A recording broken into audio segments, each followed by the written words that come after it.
महाराष्ट्राची मोठी आणि आनंदाची गोष्ट आहे ती म्हणजे पवारांना पद्मविभूषणने सन्मानित केलं जाणार आहे। या संदर्भात शिवसेनेचे खासदार संजय राऊत यांची आम्ही फोनवरून प्रतिक्रिया जाणून घेतली। पाहूयात ते काय म्हणाले। इथे शिवसेना राजकीय विरोधक असण्याचा किंवा फक्त शिवसेना प्रमुख आणि शरद पवार यांची मैत्री असण्याचं नाही, तर शरद पवार हे राजकारणातले, समाजकारणातले, सहकार क्षेत्रातले, कृषी क्षेत्रातले, शैक्षणिक क्षेत्रातले एक महत्वाचं योगदान देणारे व्यक्तिमत्व या देशाला आहे।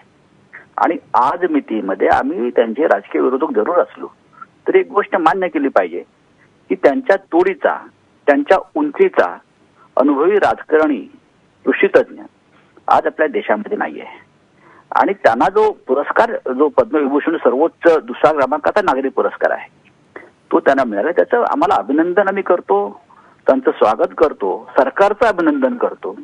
कारण शेवटी इतके वर्ष समाजकारणात राहिल्यावर राजकारणामध्ये टीकेचे घाव त्यांनी जे सोसले ते काय ते आम्हालाही माहिती आहे की टीका करणं सोपं असतं, आम्ही करतो, इतर लोकही करतात।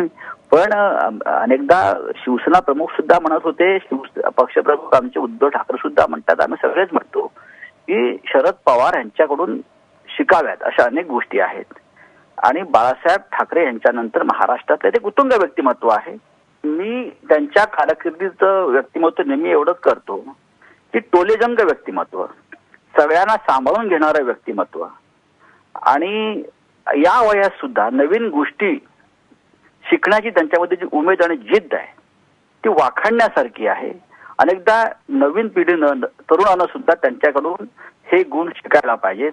जे जगामध्ये, विश्वामध्ये अनेक क्षेत्रात नवीन गोष्टी येतात त्या समजून घेऊन त्यानुसार आपल्याला मोल्ड करण्याचं शैली त्यांच्याकडे आहे, आणि म्हणून ते इतके वर्ष राजकारणामध्ये अजिंक्य राहू शकले असं मी म्हणतो।